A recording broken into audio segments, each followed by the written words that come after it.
안녕하세요. 사연 읽어주는 남녀입니다. 오늘 도와주셔서 감사드리며 그럼 오늘의 사연 읽어보겠습니다. 오늘도 바다는 잔잔하네요. 바람 한 점 없어 용단을 깔아놓은 것 같을 정도로요. 요즘엔 매번 이렇답니다. 때때로 바람도 선들 불고 덕분에 파도도 잔잔한 바다 위를 미끄러지듯 나그는 배 위에 선 남편과 아빠가 손을 흔들고 있는 모습이 보입니다. 거리 탓인지 잘 보이지는 않지만 남편의 이 모양은 대충 그런 뜻이지 싶더군요. 저녁에 쉰 시간 물에 한 그릇 하자. 아이 다녀올게. 분명히 그런 말을 하는 것 같더라고요. 일을 떠난 사람이 오려면 아직 시간이 많이 남았겠지만 남편이 좋아할 거라니 벌써부터 음식 준비할 생각에 마음이 급해집니다. 깻잎도 다듬고 모래 양념도 만들려는 그때 누군가가 저를 흔들더군요. 엄마, 일어나. 요새 왜 이리 낮잠이 찾아? 왜, 꿈속에서 새 서방이랑 데이트라도 해? 딸이었습니다. 제가 또 낮잠을 자다 꿈을 꾼 모양이네요. 아쉽더라고요. 이왕 꿀 꿈이면 남편과 아빠가 모래들 다 먹고 나서 나길 것이지. 그 소소한 행복을 앗아간다니 괜히 얄미워 보이지 뭡니까? 그래, 새 서방이랑 알콩달콩 잘 놀고 있었다. 네가 깨우지만 않았으면 더 재밌었을 텐데. 정말? 미안. 안 되겠다. 다시 자. 혹시 알아? 또 나오실지. 하하. 딸의 손에 들린 호박잎과 알싸한 된장찌개 냄새가 코를 찌르는 걸 보니 딸이 점심 먹자고 음식을 준비해 온 모양이네요. 오랜만에 본 남편을 못 보게 한 건 밉지만 그래도 치엄마 밥 챙겨온 정성을 봐서 화내는 건 참아야 할 것 같습니다. 그래도 위안이 드는 게 아주 없지는 않더군요. 예전이라면 언제나 남편과 아빠가 담배가 폭풍에 휩쓸리는 악몽만 꿨는데요. 그래도 요즘엔 그런 악몽은 안 꾸거든요. 사실 요즘엔 꿈에 남편이 나오는 일도 거의 없긴 합니다. 이제 원도 한도 없을 테니 천국에 가서 신나게 노느라 제 꿈에 나오는 것도 그리 여의치가 않나 보더라고요. 괜찮습니다. 제가 조만간 그곳에 가서 남편 단둘이를 단단히 할 예정이거든요. 자기 마누라는 여기서 이 고생을 하는데 자기만 신나게 노는 꼴을 좌시할 순 없죠. 그래서 그날만 손꼽아 기다리고 있습니다. 제가 가는 순간이 제삿날이란 건 알고는 있나 모르겠네요. 딸이 이런 걸 알면 난리가 날 테지만 이젠 그럴 때도 됐고요. 무엇보다 남편이 너무 보고 싶어서 안 되겠어요. 저도 참 멍청하죠.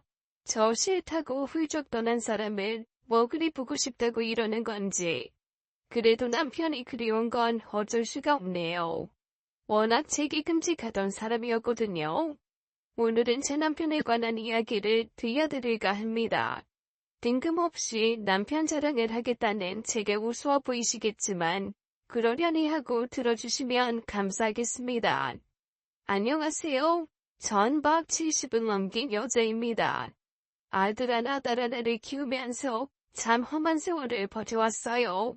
두 아이의 기둥이 되어주어야 할 남편이 50도 안 돼서 세상에 딩진 탓이었어요. 덕분에 애들이 참 힘들었죠. 남편이 떠나고 생계를 꾸리기 위해 엄마란 사람이 제대로 살림을 하지 않았으니 고사리 같던 손으로 자기들 먹을 걸 챙겨야 했답니다. 지금도 아이들에게 가장 미안한 부분이에요. 그래도 가장 힘들었던 사람은 당연히 저였어요. 몸도 몸이지만 마음이 너무 힘들었거든요.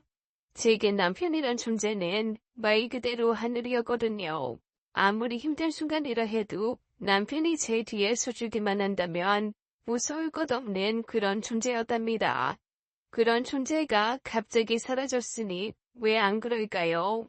제가 전라도 어촌의 가난한 집 오남매 중 둘째로 태어났어요. 지금으로부터 70년도 더 된 때였죠. 그 시절 어촌에서의 삶을 기억하시는 분은 아실 겁니다. 지질이 곰상이란 말이 어울릴 정도로 가난한 삶이었죠. 고깃배에 타서 돈을 벌어오신 아빠와 저희 오남매를 키우면서 온갖 험한 일을 마다하지 않으셨던 엄마의 노력이 무색하게 진짜 하루 세 끼 먹는 게 손해일 수밖에 없는 그런 삶을 살았답니다. 덕분에 저는 고등학교도 못 나왔어요. 집안 형편 때문이기도 했지만 저 스스로가 그걸 원하지 않았답니다. 제 위로 큰언니는 몰라도 제 밑으로 남동생이 셋이었으니까요. 언니랑 저야 못 배우고 못 먹어도 괜찮았지만 남동생들은 그렇게 살게 하고 싶지 않았답니다. 언니가 먼저 서울에 올라와 봉제 공장에 들어갔고 저도 2년 뒤 언니를 따라 같은 길을 걸었어요. 잠을 안 자려고 약을 먹어가며 일했던 그 시절이 떠오르니 절로 한숨이 나네요. 진짜 힘들었답니다. 그걸 버틴 게 용하기까지 했죠. 그게 다가 아니에요. 때론 실컷 일을 하고도 돈도 못 받았던 적이 한두 번이 아니었으니까요. 그래도 고향에 계신 부모님과 동생들을 생각하며 악으로 버텼던 그 시절이 어찌 보면 참 행복한 때이기도 했어요. 그건 아마 남편 때문일 겁니다.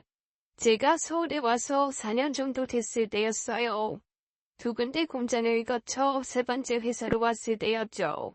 그래도 나름 경력이 있다고 월급도 좀 올랐고 일하는 언니들 중에선 실력을 인정받기도 했답니다. 그래봐야 흔히 말하는 공순이에 불과했지만요. 아실 테지만 공순이라면 사람들이 참 없이 여겼었어요. 일반인들은 물론이고 심지어 공장에서 일하는 상급자분들까지도 그러셨죠. 그러니 막대하는 건 일상이었답니다. 문제는 그 수준이 너무 심했다는 거죠. 요즘에야 그러면 당장 쇠고랑을 찰 일이지만 예전에 반장이나 상급자 남자들 중에 손버릇이 안 좋은 사람들이 적당히 있었답니다. 왜 그런 거 있잖아요. 야근을 하는 여공 뒤로 와서는 피곤하다며 어깨를 주물러주는 척하다 앞쪽이나 아래쪽으로 손을 가져가는 그런 나쁜 놈들 말입니다. 제가 갔던 회사에 반장이란 놈이 있다 그랬어요. 진짜 안 당해본 애들이 없었을 정도였답니다. 이미 결혼을 해서 애도 둘이라던 사람이 왜 그런 건지.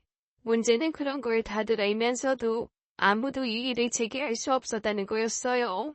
다들 비슷비슷한 사연을 가졌다 보니 당장 회사를 그만둘 수 없는 처지였거든요. 공장장이나 반장들도 그런 거라니 무서운 게 없었던 거죠.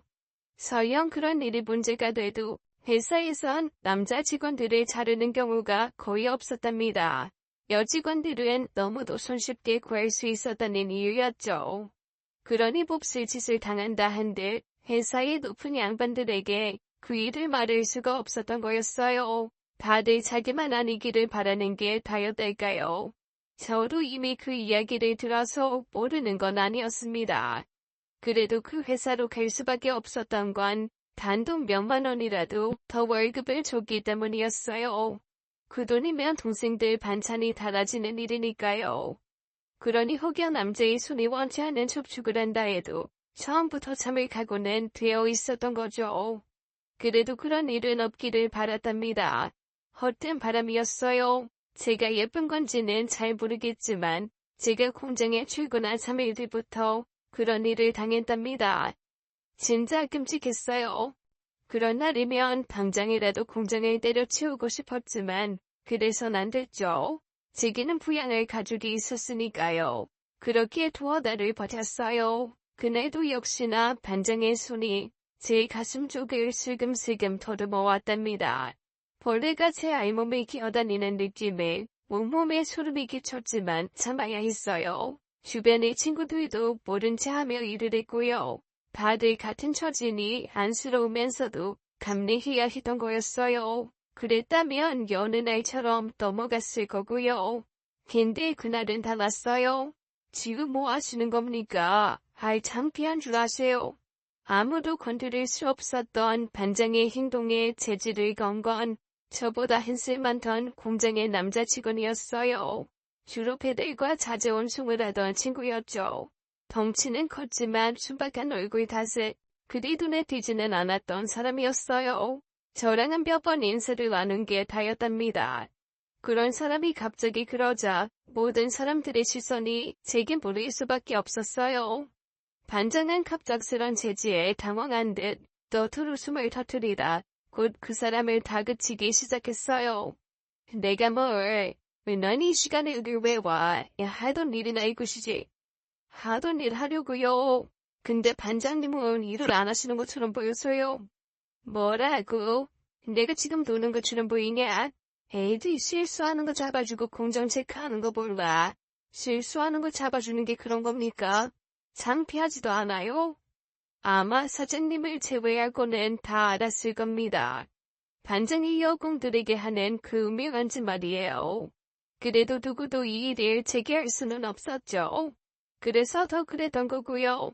그러던 차에 당한 재진이 자기도 꽤 놀랐을 겁니다. 그래서였죠. 반장이 그 사람을 때리기까지 했답니다. 처음엔 봤던 사람이 더는 안 되겠는지 주먹을 휘두르자 상황이 급반전됐어요. 애당초 덩치부터 말이 안 됐죠. 그 사람 주먹 한 방에 반장이 나가 떨어졌거든요. 바로 제 앞에서 일어난 일이었어요. 그걸 보면서 통쾌하긴 했지만 그보단 두려운 게 더 컸어요. 제가 한 일은 아니지만 어쨌든 저로 인해 비롯된 일이었으니까요. 그리고 그 사람 걱정도 됐고요. 대충은 알았답니다. 그런 일을 저지르고도 공장에 다닐 수 없다는 거요. 역시나 그랬어요. 남자는 바로 자였어요. 그나마 저는 보사하니 다행이었을까요? 왜 그랬어요? 윤 반장 그러는 거 다 알면서도 가만히 있는 이유 뭔지 알잖아요. 네, 알기는 아는데 이정미 씨 그러고 있는 거 보니 순간 눈이 뒤집혔어요. 당하는 나도 참는데 왜 무정씨 눈이 뒤집혀요? 말을 하다 보니 번쩍 떠오르더라고요. 그 사람 눈이 뒤집힌 이유가 무엇인지 말이죠. 사실 좀 놀랐어요. 저희가 크게 교류돼 있던 사이도 아니었으니까요. 아니라고 생각할 수도 있지만 이미 그 사람의 표정이 그걸 말해주고 있었답니다. 혹시 네, 저 정미 씨 좋아합니다. 미안해요. 미안할 일은 아니었어요. 젊은 남자가 젊은 여자를 좋아하는 게 미안할 일은 아니죠. 문제는 그걸로 인해 그 사람이 직장을 잃었다는 거였어요. 정확히 어떤 처지인지는 모르지만 저랑 크게 다르지 않은 상황일 건 분명했으니까요. 그런 친구들에게 이 자리는 목숨줄이나 다름없거든요. 고마운 건 사실이었지만 한편으로는 전부 책임하다 싶기도 했어요. 여자 때문에 자기 밥줄을 내팽개친 거였으니까요. 근데 그 사람은 꼭 여자 때문에만 그러는 사람이 아니었어요. 연애를 하고 결혼을 하며 지켜본 그 사람은 뭐랄까 정의감이 투철한 사람이랄까요. 자기 일이 아니라고 해도 누군가가 불의에 처하면 자기도 모르게 나서는 그런 사람이었답니다. 제가 그것 때문에 얼마나 마음을 졸였는지 몰라요. 보통 때는 순하게 그지없는 사람인데 어느 순간 불의를 보면 자기도 모르게 가장 먼저 튀어나가는 사람이었으니까요. 다른 사람 입장에서야 멋져 보이겠지만 아내인 제 입장에선 그럴 때마다 참 불이 났답니다. 정의감도 좋고 원정도 좋지만 그것 때문에 가족들이 고통을 당할 수 있다는 걸 왜 생각 안 하는 건죠. 뭐 그래도 제가 그런 말을 처지는 아니네요. 어쨌든 그런 모습에 반해서 남편과 사귀고 그걸로도 모자라 결혼까지 했으니까요. 말씀드린 것처럼 남편 집안 역시 저희 집만큼 가난했답니다. 그래서 결혼식도 제대로 못 치렀어요. 가족들 다 모여서 밥 먹고 사진 찍은 게 다였어요. 단칸방 하나 구하는 것도 힘들었으니 결혼식에 드릴 돈이 없던 건 당연했어요. 그래도 다행스러운 건 남편과 저 모두 열심히 일을 했다는 거였어요. 적은 돈이긴 해도 우리 둘이서 아끼고 모으다 보니 점차 통장이 불어났답니다. 남편이 만살이 되던 해에 제 이름을 딴 조그만 봉제 공장을 차리기까지 했는 거요. 진짜 힘든 세월을 다 이기고 회사를 차렸으니 앞으로는 성공할 일만 남았을 거라고 생각했어요. 아니 알말로 남편과 저 둘이서만 열심히 일해도 우리 두 사람과 우리 두 아이 끼니는 고르지 않고 살 수 있다고 생각했어요. 그게 안 되더군요. 그냥 월급하고 일할 때와는 또 달랐답니다. 신경 쓸 일도 많고 직원들 챙기는 것도 해야 하고 매달마다 돌아오는 직원들 월급날이 거짓말 좀 보태서 자고 나면 바로 닥치는 수준이었어요. 그렇게 무서울 수가 없었습니다. 그래도 일한 만큼 대가를 받을 수 있었다면 그렇게까지는 안 됐을 거예요.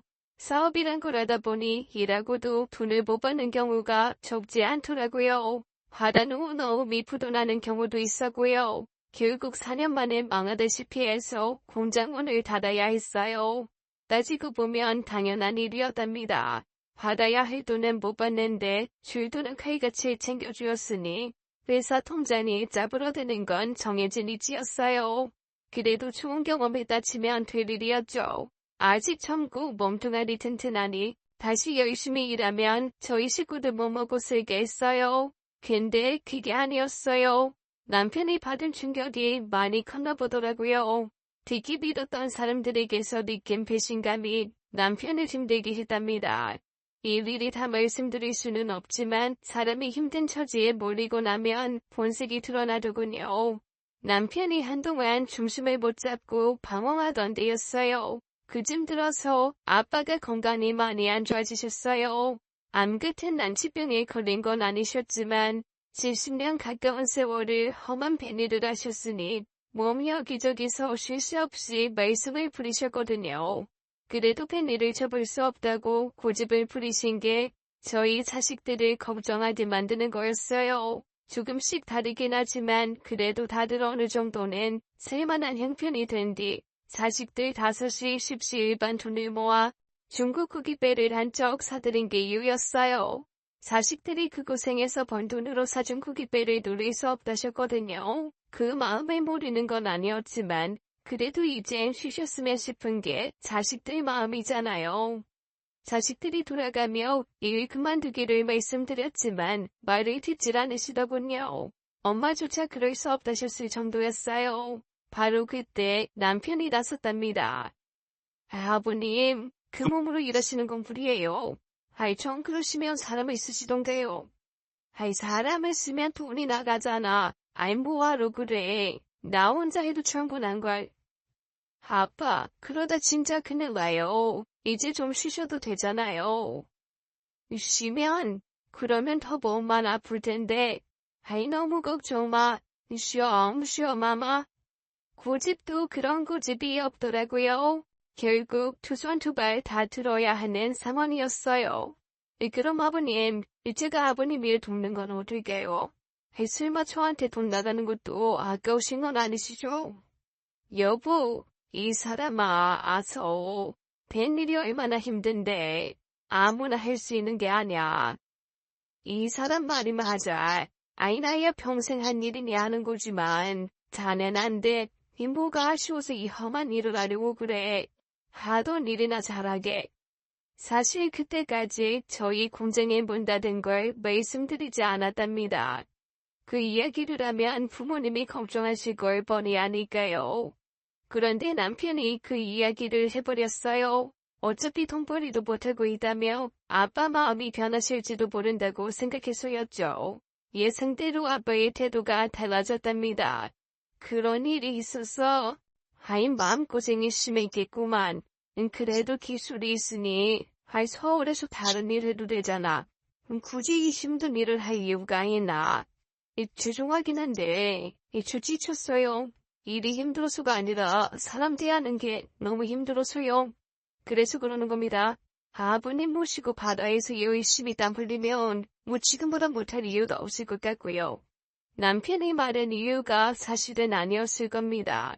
실제로 남편이 회사를 닫고 나서 남편에게 같이 일해보자는 제의가 적지 않았거든요.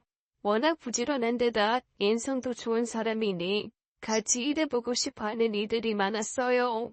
그럼에도 남편이 굳이 시골로 내려가 배를 탄다는 건 아빠를 생각해서였답니다. 저희 부모님이 남편을 참 많이 아껴주었어요.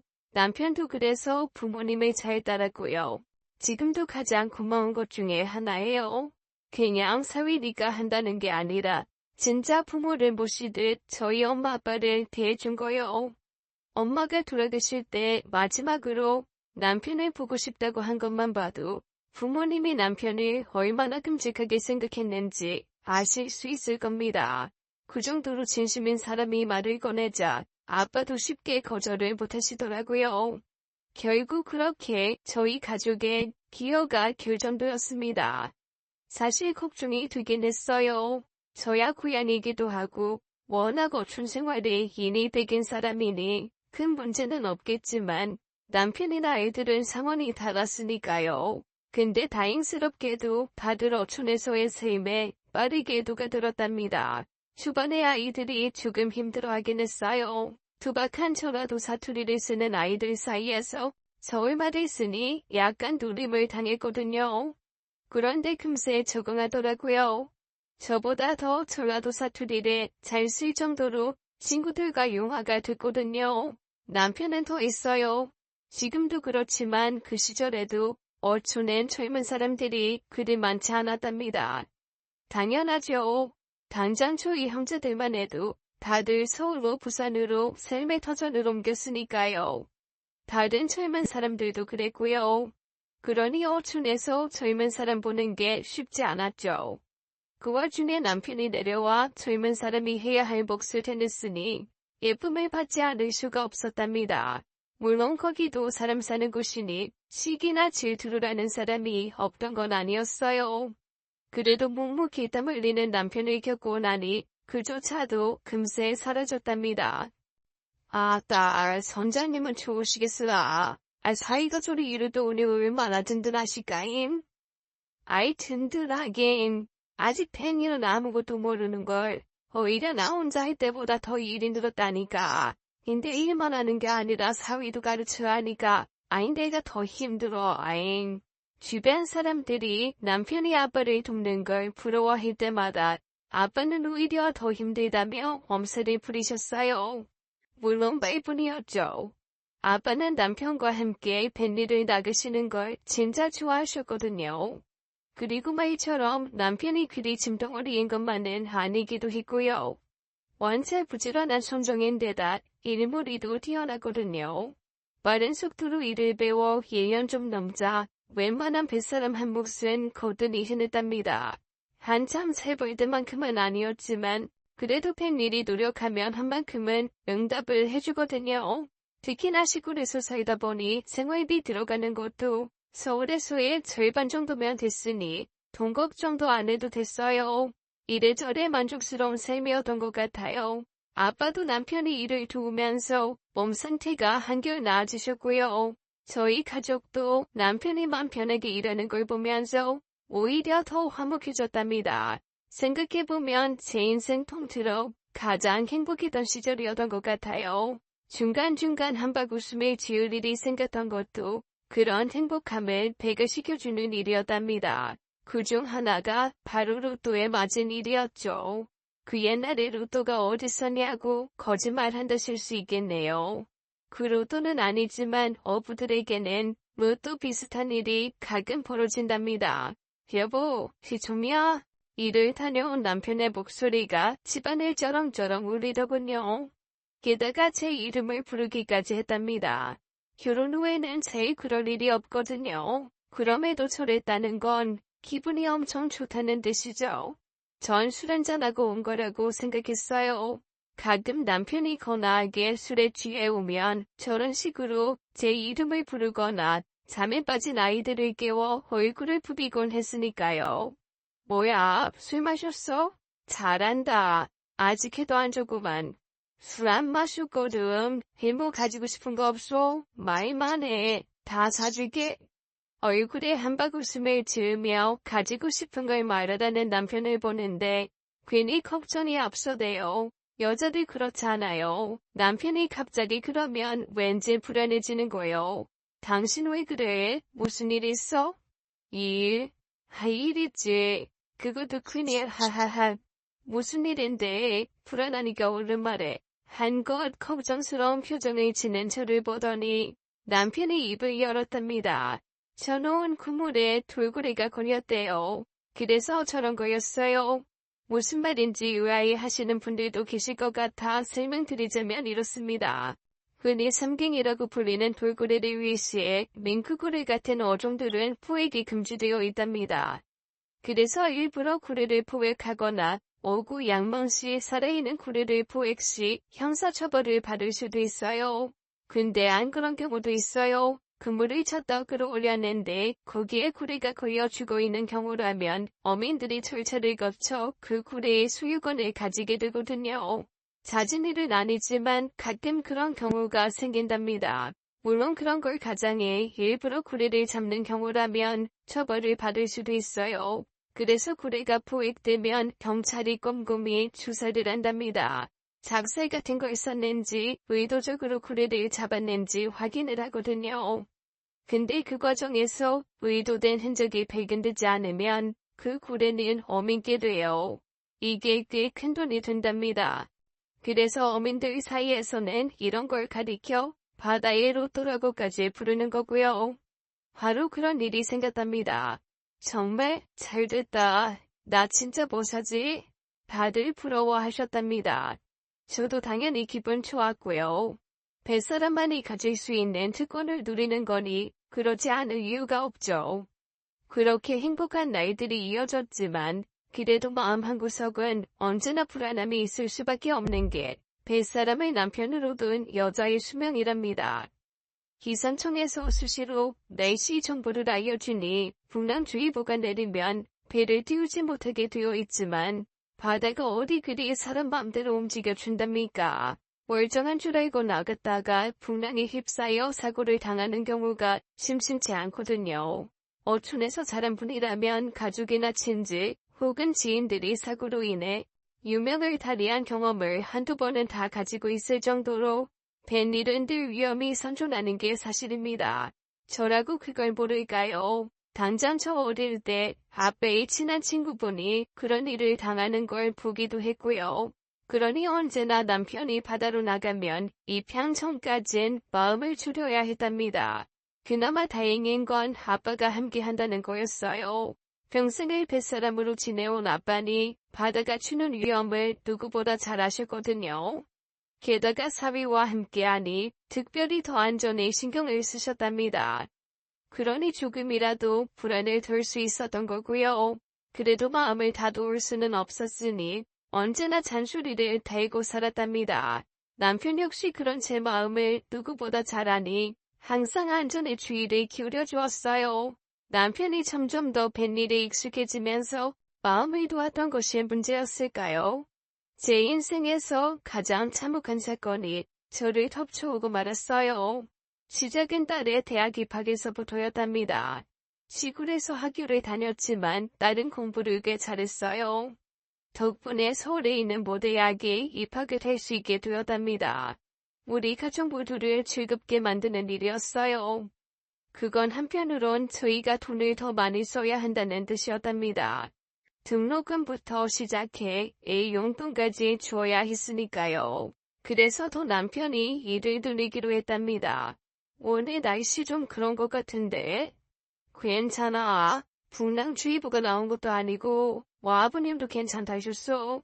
그리고 이제 나도 만만치 않은 뱃사람이라고. 이 정도면 충분해. 기다려봐. 오늘 내가 큰 놈 한 마리 들고 올 테니까. 어제 꿈자리가 막 좋았거든. 상괭이 한 마리가 걸리는 거 아닌가 몰라. 하하하. 호탕하게 웃음을 지으면서 떠난 남편의 모습이 마지막이었답니다.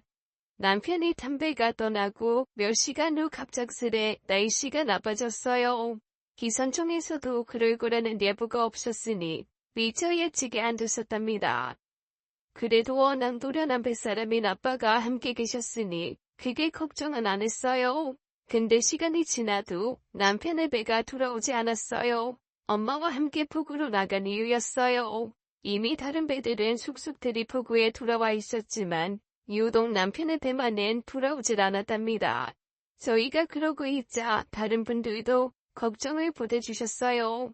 어촌이란 게 그렇거든요. 자기 아들, 자기 남편이 돌아와도 다른 집 식구들이 돌아오질 않으면 다 같이 걱정을 해주는 분위기라서요. 오늘은 아니지만 그게 자기 가족의 일일 수도 있다는 걸 누구보다 잘 아니 그런 거랍니다. 진 선장님, 혹시 저희 남편이랑 연락하셨어요? 해경 쪽으로는 아무 신고도 없었대요. 뱃사람들끼리는 수시로 연락을 주고받는답니다. 구기가 나오는 장소를 공유하기도 하고 때론 잠시 휴식을 템타 농담도 하거든요. 아빠랑 친한 친손자님이라면 그럴 수도 있지 않을까 했어요. 전에 잠깐 이야기하긴 했는데 IPL 문제는 없었어. 무전기가 좀 발송이라고 했는데 뭐 그런 적이 종종 있으니 별이 걱정을 안 했어. 괜찮을 거야. 이 선장님이 한 해 두 해 바다를 겪는 것도 아닌데 너무 걱정하지 마.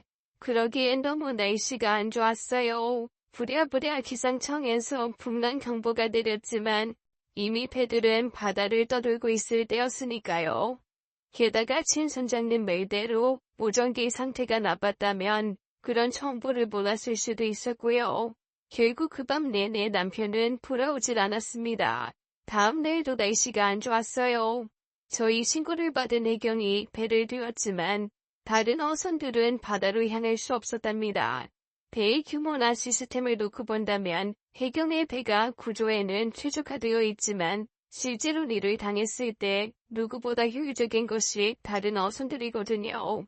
바닷길에 가장 익숙하기도 하고 고기를 잡는 과정에서 생긴 노하우로 조난당한 배를 찾는 데는 최고인 분들이기 때문이에요. 그런 분들이 구조작업에 동참하지 못하는 건 뼈아픈 손실이거든요. 날씨가 개고 다른 어선들도 저희 배를 찾아 나섰지만 수득은 없었어요. 벌써부터 사람들이 쑥덕거렸답니다. 아무래도 저희 배가 잘못된 걸 거라면서요. 엄마와 저 그리고 아이들은 악몽 같은 하루하루를 지날 수밖에 없었어요. 그렇게 일주일이 흘렀고 보름이 지났습니다. 대대적인 수색 작업에도 불구하고 그 어떤 흔적도 발견되질 않았어요. 인정하기 싫지만 그간의 사례에 비추어 본다면 남편과 아빠가 탄 배는 어느 바다 깊숙한 곳에 가라앉았을 게 분명했어요. 시간이 가는 줄도 몰랐습니다. 허기라는 것도 느껴지지 않았어요. 잠을 잘 수도 없었어요. 제 모든 신경은 남편에게로 향해 있었으니까요. 평생 저희를 위해 누구보다 열심히 살아온 그 사람을 그렇게 보낼 수는 없었다고요. 웃는 얼굴로 고래 한 마리 잡아오겠다던 사람이었는걸요. 결국 모든 수색 작업이 종료되었습니다. 그건 곧 남편과 아빠의 죽음을 의미하는 일이었고요. 그러나 저는 받아들일 수 없었습니다. 그 건강한 사람이 고작 그따위 바람에 쳤을 거라고는 인정할 수 없었으니까요. 수시로 해경에 문의를 했어요. 그때마다 해경 사람들이 참 난처 있을 겁니다. 자기들도 한다고는 했지만 아무 수득이 없어 작업을 중단한 상황이니 제가 아무리 줄고대를 써도 더 이상 구조 작업을 진행할 수는 없는 처지였으니까요. 그것 아니라 해도 할 일이 차고 넘치는 분들이었지만 제가 기댈 때라고는 그것 말고는 없었으니 생떼를 쓴 거였어요. 엄마, 또 그러고 있어? 들어가자. 날 차. 아니야, 괜찮아. 나 아빠 기다릴 거야. 할아버지도 금방 오실 거고 우리 배 들어오는 것만 보고 갈 테니까 너 들어가 있어. 엄마 왜 그래? 두 분 안 돌아오셔? 엄마도 알잖아. 무슨 소리야? 왜 안 돌아와? 돌아와. 이 폭우를 거쳐 나간 배는 언제가 됐건 이 폭우로 돌아오는 거야. 너 자꾸 그러면 엄마가 화낸다. 엄마, 말도 안 되는 억지였습니다. 모르고 있던 건 아니었지만 전 그렇게 할 수밖에 없었네요. 제가 두 사람의 귀환을 포기하는 순간 남편과 아빠는 죽은 걸로 될 테니까요. 세상 모든 사람이 다 그런다 해도 전 그래선 안 됐어요. 꼬박 3달을 그렇게 살았습니다. 그 사이 많은 것이 달라졌죠. 가장 큰 건 아이들이었어요. 마냥 철이 없을 줄만 알았던 딸들이 제가 없는 집안 살림을 다 꾸렸거든요.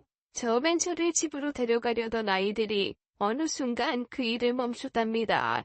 그럴 수밖에 없었어요. 제가 힘든 몸을 이끌고 들어와 기절하듯 잠에 들었다가 악몽을 꾸고 일어나는 모습을 수차례 걸쳐 보았으니까요. 그리고 나면 또 미친 사람처럼 폭우로 나갔답니다. 그걸 막기라도 해야 하면 제가 난리를 부렸으니 딸들도 더 이상 저를 막으려 하지 않았던 거였어요. 미칠 듯한 간절함만이 저를 살아 숨쉬게 했답니다. 그럼에도 여전히 남편이 탄 배는 돌아오질 않았어요. 결국 제가 폭우에서 쓰러져 병원에 실려가고 난 뒤 그 일을 중단할 수밖에 없었답니다. 이거사 그만해. 이러다 너까지 죽어. 내가 너 죽는 꼴까지 봐야겠니? 차라리 내가 먼저 죽는 게 낫지. 너 계속 이러면 엄마 목 믿을 거야. 거짓말 아니야. 영감이란 사위 먼저 보내려니 자식까지 앞세우느니 차라리 영감 따라가는 게 맞지 싶다. 질순에 넘어간 눈물 콧물 흘려가며 저를 마유하는데 제가 더 이상 뭘 하겠습니까? 비로소 걱정스런 눈빛으로 저를 바라보던 딸들이 눈에 들어오대요. 그 세대 사이에 딸들의 얼굴이 너무 수척해져 있더라고요. 그럴 수밖에 없죠. 집안의 기둥이던 아빠와 할아버지가 죽은 슬픔을 견디는 것만으로도 충분히 힘들었을 텐데 거기에 엄마라는 사람이 미친 사람처럼 폭우를 헤매고 다니는 걸 보아야만 했으니까요. 제가 뭘 알고 있는 건지 비로소 알겠더군요. 그날 이후 전 더 이상 폭우에 나가질 않았답니다. 여전히 마음은 폭우를 향해 있었지만 마음이 시키는 대로 따르질 않았거든요. 제게는 지켜야 할 엄마가 있었고 아이들이 있었으니까요. 사람이라는 게 참 신기하더군요. 진짜 못쓸 줄 알았습니다. 아빠를 잃고 동시에 남편을 잃은 슬픔이 너무 커서 그대로 주저앉을 것 같았는데 어떻게든 사라지대요. 조금씩 밥을 챙겨 먹게 되고 잠도 자게 되었습니다. 그래도 여전히 악몽은 저를 찾아들었어요. 모든 걸 삼켜버릴 듯한 거센 파도 앞에서 휘청이는 배와 그 속에서 저를 애타게 찾는 남편의 목소리를 들어야 했으니까요. 다만 그 빈도수가 줄었을 뿐이었어요. 그래도 악몽이라도 꾸길 바란 건 그 속에서 저를 찾는 남편의 목소리를 들을 수 있기 때문이었어요. 그렇게라도 남편의 목소리를 듣는다는 게 중요했습니다. 매정한 사람 같은 이라고. 저 편하게 좀 좋은 모습으로 나타나주면 얼마나 좋았을까요? 자긴 편하게 잘 있으니 나도 이제 맘도 오라고 그 한마디만 해줬어도 제가 그렇게까진 힘들진 않았을 텐데요. 차곡차곡 세월이 쌓여갔습니다. 이제 남편이 없는 집안의 풍경이 일상적인 것이 되어갔어요. 아이들도 각자 제자리를 찾아갔고 저 역시도 그런 일상을 인정하기 시작했죠. 물론 때때로 남편을 그리워하는 감정이 치밀어 오르긴 했지만 이젠 막연한 기다림이 아닌 그 사람을 추억하는 수준이 됐답니다. 큰딸을 시집 보냈고 둘째도 그렇게 했어요. 손자도 보고 그 아이들이 자라는 걸 보면서 저도 한 해 두 해 나이를 먹어갔답니다. 세월이란 게 그렇게 빠른 거였어요. 엄마가 제 곁을 떠나셨거든요. 그래도 생각보다 슬프진 않았습니다. 90을 넘기실 때까지 그게 아프지 않고 편안하게 떠나신 탓일 겁니다. 마지막 가는 길 저희 5남매와 10여 명에 달하는 손자들이 차례차례 엄마와 마지막 인사를 할 수도 있었고요. 나 이제 가면 네 아버지 보겠구나. 주서방도 함께 있겠지. 내 가서 두 양반 따끔하게 혼낼 테니 넌 오래 있다가 와라. 그래도 아쉽긴 하구나. 주서방이 여기 있어서 널 맡기고 갔으면 한층 마음이 편했을 텐데. 마지막 하시는 길 엄마가 남편을 그리워하시대요. 당신 말로는 올라가서 만나는 것보단 여기서 보고 떠나시길 원하다시면서요. 엄마의 심중이 무언지 알 수 있었답니다. 그래도 한편으론 엄마가 부러운 것도 사실이었어요. 엄마 말대로 엄마는 하늘에서 아빠와 남편을 다 만날 수 있을 테니까요. 참 고생 많으셨답니다. 두 사람이 떠난 후 저와 함께 이 일 저 일 하시느라 늙음하게도 몸 한 번 편히 쉬질 못했으니까요. 그러니 그때의 이별이 어떤 의미로는 고맙기까지 한 거였어요. 하늘에선 그대에게 몸을 누리지 않아도 됐을 거잖아요. 엄마도 없고 아빠도 없고 남편도 없었어요. 딸들은 각자의 짝을 찾아 저마다의 집을 꾸렸고요. 혼자 남아 시골집을 지키고 살다 보니 만사가 귀찮아졌답니다. 어디 아픈 곳이 있는 것도 아니었는데 일을 하러 나가기도 싫을 정도로요. 혼자 사는 할망구니 크게 돈 들어갈 곳도 없었어요. 가끔씩 일을 하고 여기저기서 들어오는 돈으로 죽은 듯 살았답니다. 그러다 보니 옛 일들만 떠오르지 뭡니까. 남편이랑 처음 만났던 그날부터 시작해 연애 시절의 온갖 추억들로 하루하루를 연명해 나갔습니다. 그런 제 모습을 지켜보던 딸들이 저마다 자기 집에 와달라더군요. 말로는 애들도 봐주고 자기들 일도 덜어달라는 거였지만 그게 아니란 건 누구보다 제가 잘 알았어요. 혼자 남겨진 엄마가 걱정이 되어서 그런 거니까요. 그래도 가고 싶지 않았어요. 다른 사람들이 들으면 너무난 거라고 말할 거란 건 알지만 저 그때도 여전히 남편을 기다리고 있었기 때문이었어요. 언젠가 돌아올 남편이 이 집으로 올게 뻔하니 제가 집을 비울 수가 없었답니다. 이미 사망신고도 다 한 상태였지만 저 그때까지 단 한 번도 남편의 제사를 지내본 적이 없었어요. 형제들도 그랬고 자식들도 남편 제사를 모시자고 했지만 그것만은 싫었어요. 정 지내고 싶으면 제가 죽고 나서 같은 날 우리 두 사람의 제사를 지내달라고까지 했답니다. 진짜 바보 같죠? 저도 압니다. 그럼에도 포기할 수 없었어요.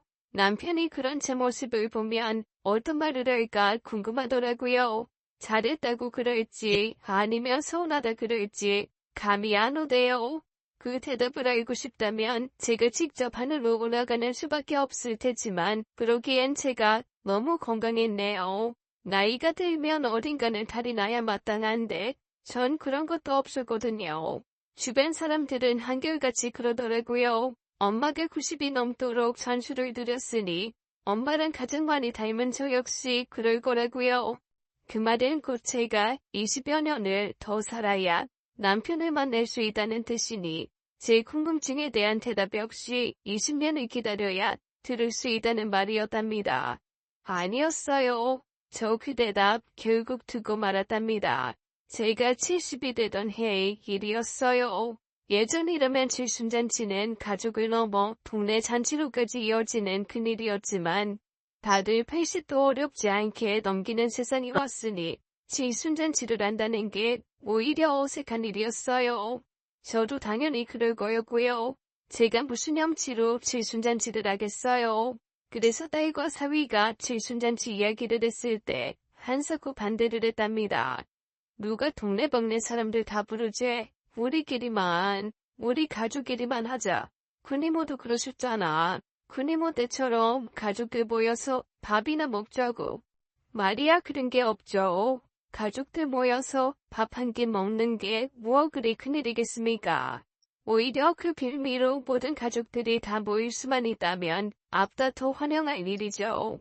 그러나 저희 가족들이 다 모이는 건 단순한 일이 아니란 게 문제였죠. 저야 딸 둘에 사위 둘, 손주 셋이 전부지만 언니나 남동생들은 다들 자식들 셋넷을 키운 양반들이랍니다. 그 자식들이 다시 손주를 낳아서 지내다 보니 저희 가족만 다 모아도 수십에 달했거든요. 흔히 가족 식사를 한다고 음식점을 예약하는 것과는 차원이 다르다는 뜻입니다. 게다가 가족은 아니라 해도 가족 못지않게 가까운 사람들도 안 부를 수 없으니 이래저래 대행사가 되고 만답니다. 2년 전 저희 언니 칠순잔치가 딱 그랬거든요. 그때를 기억하니 전 더 그러고 싶지 않았어요. 남편이 있는 거라면 가능했을 수도 있지만 전 그것도 아니었으니까요. 남편 없이 혼자 70년을 살아온 게 축하받을 일이 아니라고도 생각했고요. 그래서 한사코 반대했는데 큰딸이 끝까지 밀어붙이지 뭡니까? 지 힘으로 안 되니 지 이모랑 삼촌까지 끌어들였거든요. 결국 온갖 사람들의 성화에 못 이겨 칠순잔치를 하게 되었답니다. 그것도 호텔식이나 빌려서 말이에요. 그럴 수밖에 없었어요. 둘째 사위놈이 호텔 직원이었거든요. 저야 좀 규모 있는 식당 같은 걸 빌려서 하자 했지만 둘째가 한사코 반대했답니다. 엄마, 손서방이 호텔에서 일해서 하랜데 엄마 말대로 큰 식당 빌리는 것보다 더 싸게 먹힐걸. 이럴 때 쓰라고 가족이 있는 거잖아. 그러니 호텔에서 하는 거다. 알았지?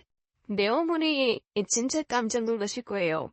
원래 직원들한테는 거의 공짜나 다름없이 빌려주거든요. 제가 아무리 물색 없는 시골 노인이라고 해도 호텔이란 데가 얼마나 비싼지도 모르지는 않습니다. 아무리 가족 할인이니 직원 할인이니 해도 식당 빌리는 돈보다 더 많이 들건 뻔한 일이었을 거예요. 그래도 사위까지 그러는데 제가 마냥 거절할 수는 없는 일 아닙니까? 그렇게 칠순잔치라는 걸 하게 됐어요. 제 생각보다 훨씬 거창하게 치러졌어요. 제 소식을 들은 동네 사람들이 너나 없이 오겠다 그랬거든요. 자기들이 오겠다는데 제가 오지 말랄 수도 없는 노릇이었어요. 가족들이 들으면 서운하겠지만 제가 그 힘든 시절 생선 대가리를 다듬으며 이런저런 고민을 털어놓던 사람들이었어요. 때론 위로도 받고 또 때론 야단도 맞았어요. 그 모든 것이 저를 위한 일들이었답니다. 덕분에 제가 버텨낼 수도 있었고요. 어쩌면 가족보다 더 가까울 수도 있는 사람들 아닙니까? 그런 사람들을 거절하는 게 말이나 된답니까? 이모, 한 잔 받으세요. 축하드려요. 고생했네. 한 잔 받아. 그래, 쭉 마셔. 이런 말은 진짜 쑥스럽긴 한데, 큰 누나한테도 있으니, 둘째 누나한테도 하는 게 맞겠지. 누나 고마워. 영호도 영길이도 나도 누나 때문에 대학 돌아오고 이렇게 살 수 있었어. 내 두고두고 이 은혜 갚아야 하는데 그러지도 못해서 미안하고 내 한 잔 받고 서운함 털어줘. 알았지? 이 사람 저 사람 할 것 없이 술잔을 넘기더군요. 말술인 아빠의 유전자를 받은 탓에 좀처럼 반취하지는 않는 체질이지만 뭔가 사람들이 다 잔을 건네니 저로서도 역부족이었답니다. 그래도 사람들은 몰랐을 거예요. 제가 아무리 술을 마셔도 취한 티가 나지 않는 사람이었으니까요. 말 그대로 잔치였습니다. 어느 조카는 축시를 읽어주기도 했고 또 어떤 지인은 축가를 불러주기도 했었어요. 다들 잔치 분위기를 두르기 위해 할 수 있는 모든 걸 다 했답니다. 그걸 지켜보다 저도 모르게 눈이 감기대요. 그럴 법했어요. 워낙 많이 마셨으니까요. 그렇게 의자에 기대 잠시 눈을 붙이려는데 누가 제 어깨를 두드리지 뭡니까? 누구였을까요? 힘겹게 눈을 떴는데 글쎄 말이 안 되는 일이 벌어졌답니다. 이런 날 잠을 자면 쓰나. 아이 우리 이 여사 그제 술이 많이 줄었네. 그거 알아?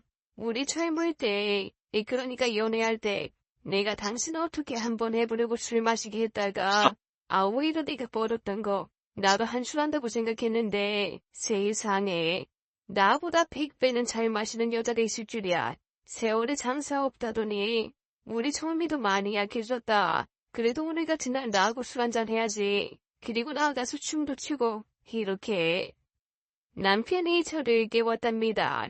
그네 집에 나갔던 그 얼굴 그대로였어요.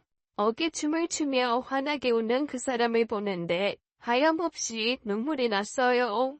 제 생각이 들리지 않았더군요. 남편은 죽은 게 아니었습니다. 그 긴 세월 어디서 뭐라고 살았는지는 모르겠지만 중요한 건 제 앞에 다시 나타났다는 거였어요.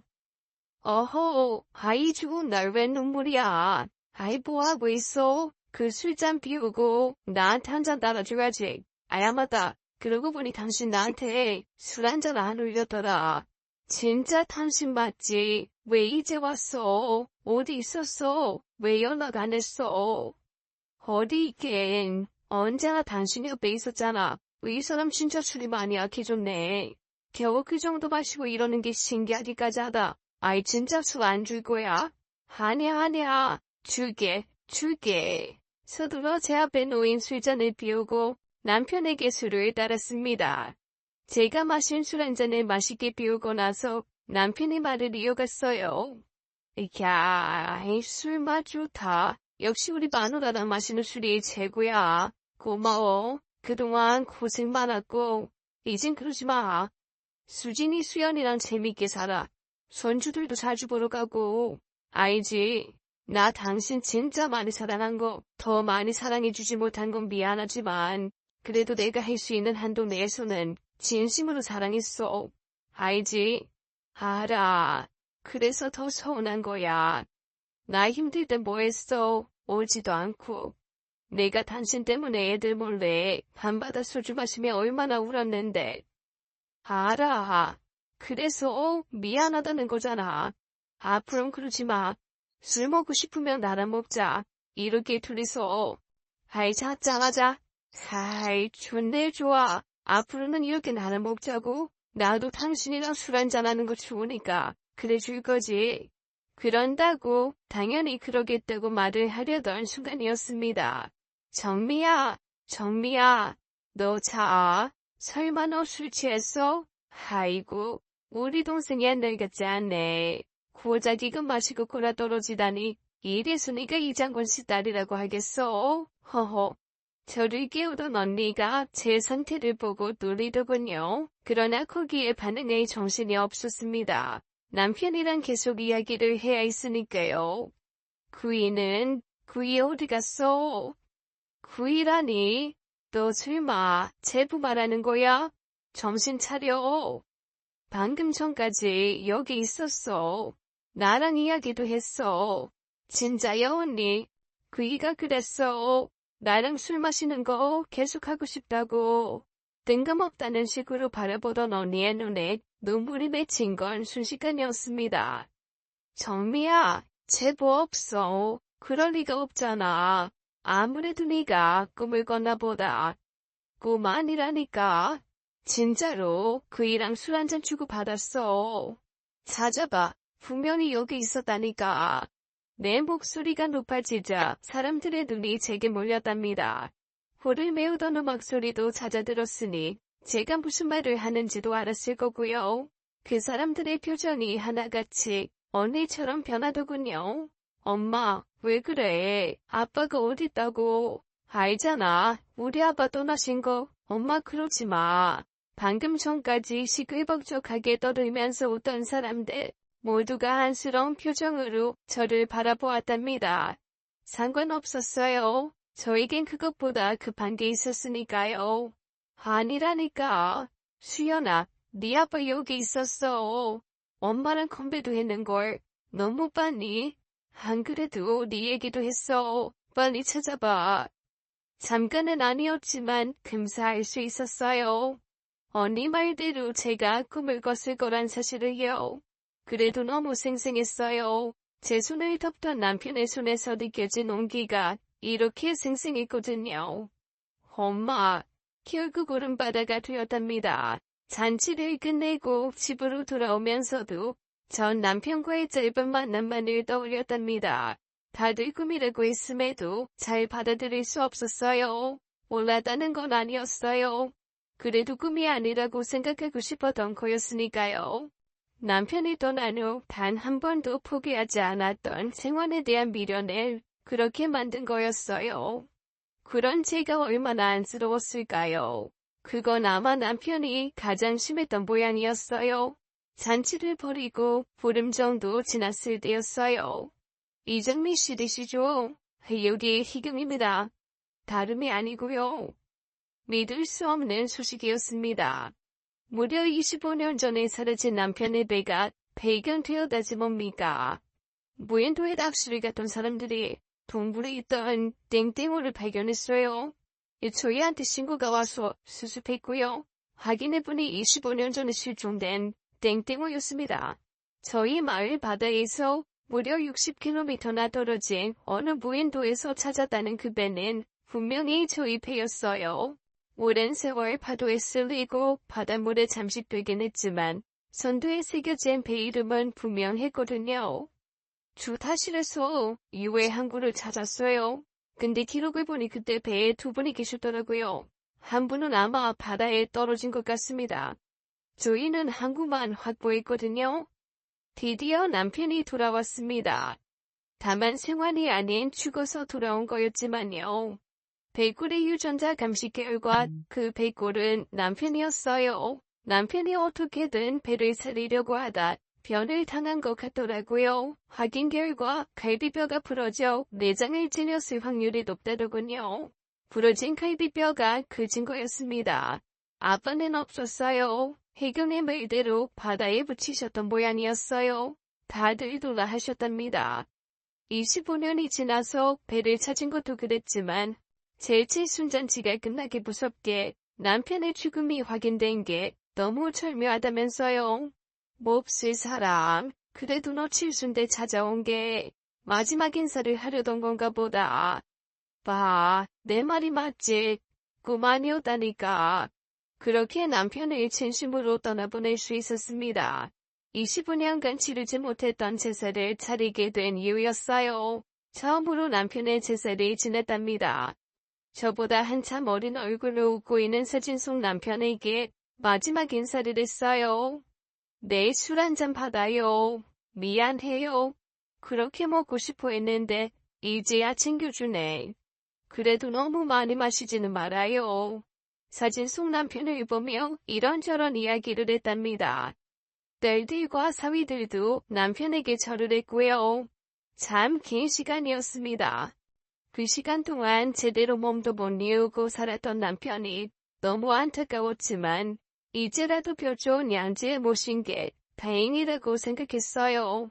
편한 걸로 하자면 납골당에 모시는 게 맞았지만 그러고 싶지 않았어요.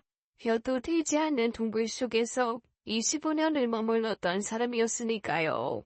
그래서 볕 잘 드는 산소를 마련해 주었답니다. 언제나 따뜻하게 잠들 수 있기를 바라는 마음이었어요. 그날 이후 저는 더 이상 악몽에 시달리지 않았답니다. 가끔이긴 해도 제 꿈에 등장하는 남편의 배는 언제나 잔잔한 바다 위를 거닐었답니다. 환하게 웃고 있는 남편과 앞배의 등허리에 배인 땀을 보며 저 역시도 웃을 수 있었고요. 이젠 남편이 더 이상 힘들지 않아도 된다고 생각해서였을 겁니다. 저도 그렇고요. 얼마 남지 않은 생이겠지만 그동안은 남편 말대로 우리 딸이랑 손자들과 재미나게 살려고 하고 있습니다. 남편이 그걸 원하니까요. 그 말을 해주려고 멀고 먼 바다를 가로질러 제 잔치장에 오기까지 했잖습니까. 수시로 서운하다가도 그 생각만 하면 남편을 용서할 수 있었답니다. 사실 용서를 받을 일은 아니죠. 그 누구보다 더 제게 돌아오려고 애를 썼을 테니까요. 그래서 더 보고 싶은 걸 겁니다. 뭐 이젠 멀지 않았어요. 조만간 남편을 만나 자기 말대로 소주 한 병 놓고 오순도순 이야기할 수 있게 되겠죠. 그날을 기다리며 열심히 살겠습니다. 이야기 들어주셔서 고마웠습니다. 안녕히 계세요. 오늘 사연 어떠셨나요? 25년 만에 두 분이 다시 만난 것 같아서 눈시울이 붉어지네요. 사연자분께 부디 좋은 일만 가득하시길 바라겠습니다. 오늘도 끝까지 함께 해주신 여러분 감사드리며 저희는 다음 사연으로 돌아올게요. 감사합니다.